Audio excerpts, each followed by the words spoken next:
السلام عليكم ورحمة الله وبركاته. Soomaaliya waad maqlaysaan waxa yeeraya ciidamadii musabixi 200 askari way ku hareeraysan albaabkay soo garaaceen oo u jeeda albaabku jibinayaan dhaawac baan ahay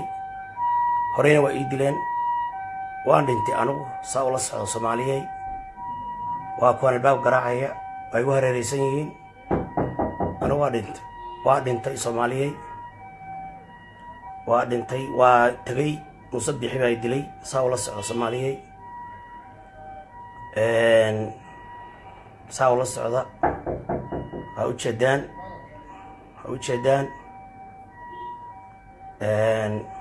anigu waa tagay aakharaan u jeestay meeshaan jabhad baa joogta islaamnimo ma jirto soomaalinimo ma jirto odayaal dhaqan ma jirto qabiil baa laysugu xoog sheeganahayaa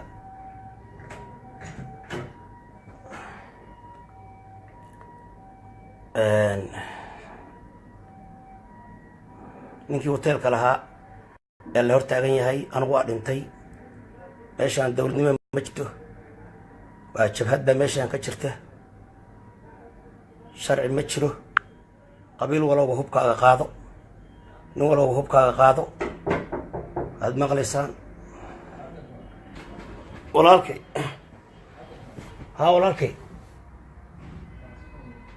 yaa ma askarti meeshii taaganta walaalkay dad baa soo socda culamaa udiin baa soo socda odayaal baa soo socda anigu musabixi lama sheekaysanayo askarna lama sheekaysanayo ma garad dad akhyaara baa adduun weynahoo dhan hawshaan ku jira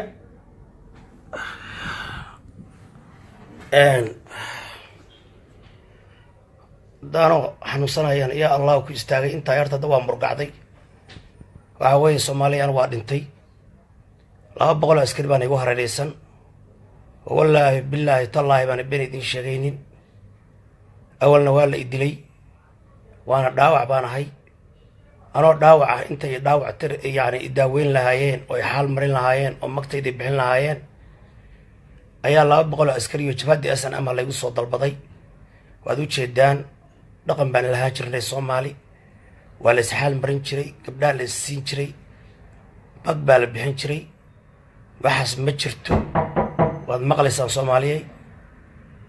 waad u jeedaan walaalow gacaliye nimankii miyay joogaan meesha waxa weeye waan soo baxayaa odayaal baa soo socda akhyaar baa soo socota anna isku shaagalayaa wax yar igu xurmay ii kaad walaalo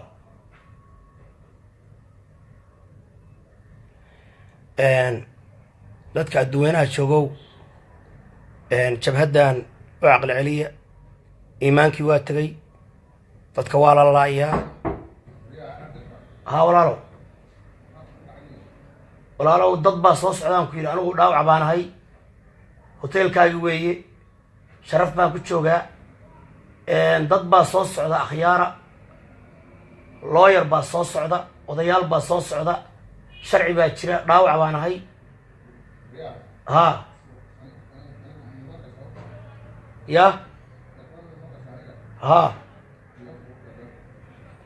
walaalow adduweynaho dhan baa lagaa daawanaya 5,000 qof baa ku daawanaysa albaabkan ayaan lagu soo jabinin adduweynaho dhan baa lagaa daawanaya ma garad u sheeg nimankaas anigu ma cararahayo waa joogaa albaabkaysa igu soo jabin caalamkaa laga daawanaya Soomaaliya waa u jeedaan ninkii hoteelka la soo khasbayaa hoteelkay ku hareeraysan yihiin any second bay albaabka soo jabin karaan anigu waa dhintay meeshaan islaamnimo ma taallo dhaqan ma yaallo dadka waa la laayaa xornimo ma jirto xorriyatul qowl ma jirto soomaalinimo ma jirto waxa weeye waad u jeedaan qabiil baa laysugu xoog sheeganahayaa hadda nin walowba qabiil baa tahay qabiil walowba calan taago qabiil walowna hubka qaado saasa inoo ballana Soomaaliyay waa la diiday midnimo waa la diiday soomaalinimo waa la diiday dhaqan anoo la idilay xiniyaha laga garaacay oo madaxay dhiig ku furan yahay yaa dhiig igu furan yahay walaalayaal halkaa 200 askari muuse bixi igu wareeji waxaan diin ma ahan dhaqan ma ahan soomaalinimo ma ahan islaamnimo ma ahan ima imaanin ima daweynin ima xaal marin magtayda ima bixin waad u jeedaa Soomaaliyeed waxaan leeyahay marka meeshaan qabiil baa la isugu xog sheegtay isaaqa dhexdiisa hadda kala baxaya nin walba hubkiisu qaadanaya walbaanta gooni u baxaya kursangeli baa gooni u baxaya gudubisha baa gooni u baxaya nin walba gooni u baxaya saa waa la diiday walaalnimo inaan la isugu xog sheegan in la heshiiyo waa la diiday in islaamnimo waa la diiday in maaragtay jabhadeynta iyo waxa kan iyo ruuhada iska daayay waa la diiday waxa weeye Soomaaliyay nin walowba ninka xoog badan ma jiro waana dhamaatay wax la yiraahdo baalki in anigi la idilay oo dhaawac ahaa tan iyo xalay ma hadlin halkaasaan gorofsana Soomaaliyay aad u jeedaan Soomaaliyay waa u jeedaan adduunyada waa u jeedaan human rights waa u jeedaan beesha caalamka waa u jeedaan Mareykan waa u jeedaa Yurub waa u jeedaa meeshaan dictatorship baa ka jirta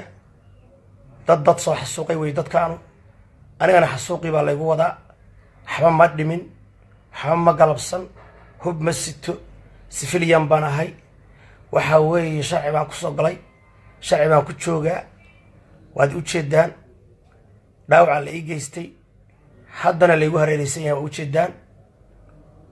teleefonkayga iyo naftayda iyo baasaboorkayga iyo xoolahayga xor uma yahay waad u jeedaan xorriyatul qowl baa la caburinaya anigoo dhaawaca la caburinaya anoo saa u jaban baa la xirahayaa dadweynahu arka the whole world international world you see what is going on in Africa the killing torture kidnapping dictatorship